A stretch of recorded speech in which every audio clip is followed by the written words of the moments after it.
Há muitas pessoas que ainda não ouviram falar do Evangelho de Jesus Cristo. Se você já sentiu o peso da gigantesca tarefa de trazê-las para a Igreja de Cristo, a alegoria das oliveiras, em Jacó 5, traz um lembrete tranquilizador. A vinha é do Senhor. Ele deu a cada um de nós uma pequena área para ajudar no seu trabalho. Nossa família, nosso círculo de amigos, nossa esfera de influência. E às vezes, a primeira pessoa que temos que trazer para a igreja somos nós mesmos. Mas nunca estamos sozinhos nesse trabalho, pois o Senhor da vinha trabalha com seus servos. Oi, pessoal, tudo bem? Então, hoje, nessa semana, nós estudamos os capítulos 5 a 7 de Jacó. E ele traz muitas verdades para a gente. Vamos ver o que ele falou essa semana? Nos primeiros capítulos dessa semana, e mais especificamente no 5, que é o capítulo mais longo do livro de Mórmon, Jacó cita uma alegoria de Zenos, do profeta Zenos, que foi um profeta dos tempos do Velho Testamento. Porém, ele não se encontra na Bíblia. Ele está presente nas placas de latão. E essa alegoria é muito longa. Eu fico pensando por que ele utilizou um espaço tão pequeno nas placas que ele dispunha para colocar uma história tão longa. Com certeza tem um propósito. Com certeza essa alegoria traz muitos ensinamentos para a gente. Eu vou tentar resumir aqui de alguma forma. Eu peguei esse gráfico aqui no manual do Instituto, o manual antigo, né, do Instituto. E ele conseguiu esclarecer bem para mim as passagens que contém a alegoria. Porque, para mim, eu não sei para vocês, mas para mim eu achei bem complicadinho de entender quando eu li. Mas aí, quando eu li as explicações do manual, ela traz o significado de cada elemento que é mencionado na alegoria. Então, isso ficou mais claro. E com esse gráfico, ficou melhor ainda.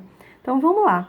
O Senhor, ele faz 4 visitas à vinha, né? E a vinha seria o mundo. Na primeira visita, o Senhor retira alguns ramos. Ele vê que a oliveira está definhando, está morrendo. E ele pensa, junto com o servo, né, o que é que podemos fazer? E ele ordena que o servo retire alguns ramos e espalhe alguns ramos justos. E dentre esses ramos justos, temos os nefitas e os lamanitas. Então, ele vai, espalha, e ele também enxerta ramos bravos na oliveira.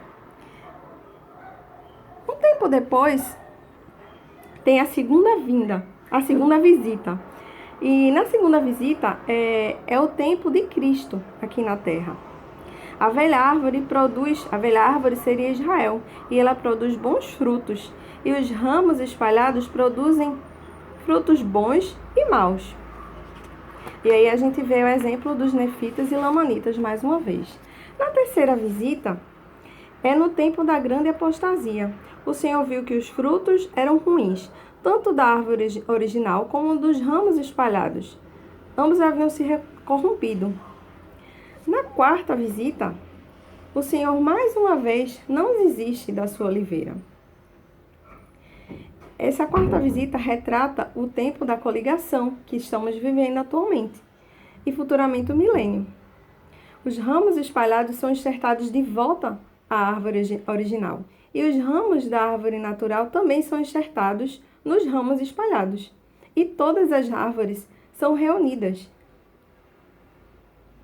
E todas as árvores se unem como uma e produzem frutos naturais. E os frutos ruins são lançados no fogo, que são os julgamentos de Deus. Dessa alegoria também podemos retirar alguns questionamentos. Como, por exemplo, podemos observar que o Senhor nunca desistiu de nós. Ele nunca desistiu das suas oliveiras. Nós podemos observar também que somos os servos dessa parábola. Os servos com que o Senhor conta para semear, para adubar, para fazer o trabalho. Uma outra coisa interessante que nós podemos observar ao ler em Jacó é que essa é a última vez que o Senhor trabalha na sua vinha. E o que motiva você a servir ao Senhor com todo afinco? Uma outra coisa que observamos no capítulo 7 é a história de Serém. Serém, o anticristo. Ele surge dentre o povo, Jacó está lá pregando, ensinando no templo, e ele surge e ele começa a dizer para as pessoas que não existe um Cristo, que nada disso é verdade, e que não existe céu, nem coisas do tipo. E ele começa a convencer muitas pessoas de que elas não precisam se preocupar com nada, de que elas não precisam servir a um Deus, que não existe um Cristo, que um Cristo não virá, que apenas existe o Deus do Velho Testamento e que apenas eles precisam viver a lei de Moisés e não precisam se preocupar porque não haverá um Cristo. E ele tenta convencer Jacó das coisas que ele vem pregando. Ele vem arregimentando grandes multidões com esses ensinamentos, mas Jacó havia recebido muitas revelações. Ele tinha um testemunho muito forte. E nas palavras dele, ele não poderia ser abalado da fé e da convicção e das coisas que ele sabia. Então, como a gente sabe, Serém pediu um sinal. Ele disse, se você é um homem de Deus, então manda um sinal de que as coisas que você fala são verdadeiras. E Jacó sabia que se ele fizesse isso, ele estaria caindo numa armadilha. E ele disse, eu não vou tentar, meu Deus, pedindo um sinal, mas se for da vontade dele, que ele possa, né? E ele disse, eu não vou tentar, meu Deus, mas que se ele ferir-te, que isso te seja por um sinal. E aí a gente sabe o que aconteceu com Serém, né? Ele caiu por terra, ele ficou sendo alimentado pelo espaço de 3 dias.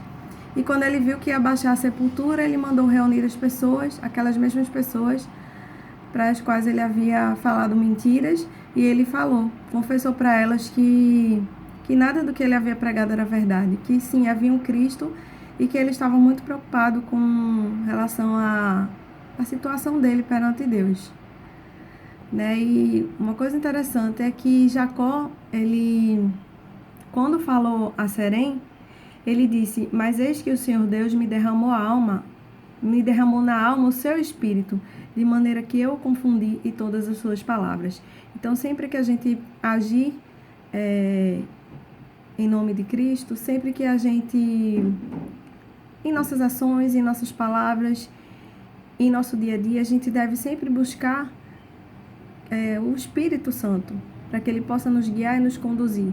Nós sabemos que somos exemplos, né? Nós levamos o nome de Cristo no nosso dia a dia e as pessoas nos observam mais do que nossas palavras, as nossas ações.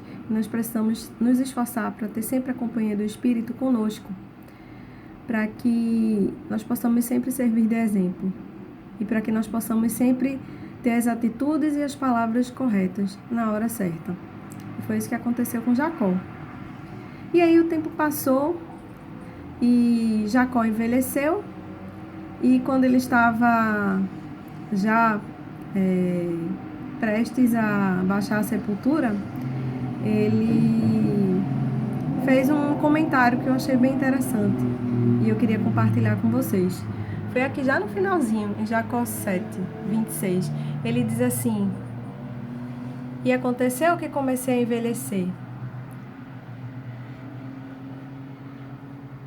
E como o registro desse povo está sendo escrito em outras placas de neve, eu termino, portanto, esse registro, declarando que escrevi segundo o melhor de meu conhecimento, dizendo que o tempo passou para nós e nossa vida também passou, como se fosse um sonho. E eu fiquei pensando, os tempos que a gente está vivendo atuais parecem bem surreais. Parece que estamos vivendo um sonho. A gente nunca imaginou viver esse momento de quarentena, esse momento que a gente nunca pensou que ia passar por algo assim, né? E eu sei que dias melhores virão, né? Eu sei que Cristo vive e que Ele está conosco. E nós precisamos orar, jejuar, nos apegar cada vez mais às Escrituras e cuidar da nossa família. Precisamos ficar em casa, os que puderem, e se manter o mais saudáveis possível. Não só fisicamente, mas mentalmente também, é muito importante. Depois de uma semana em quarentena, né, em casa, sem poder sair, muitas pessoas já começam a se desesperar, perder a esperança que dias melhores virão. E nós precisamos acreditar nisso.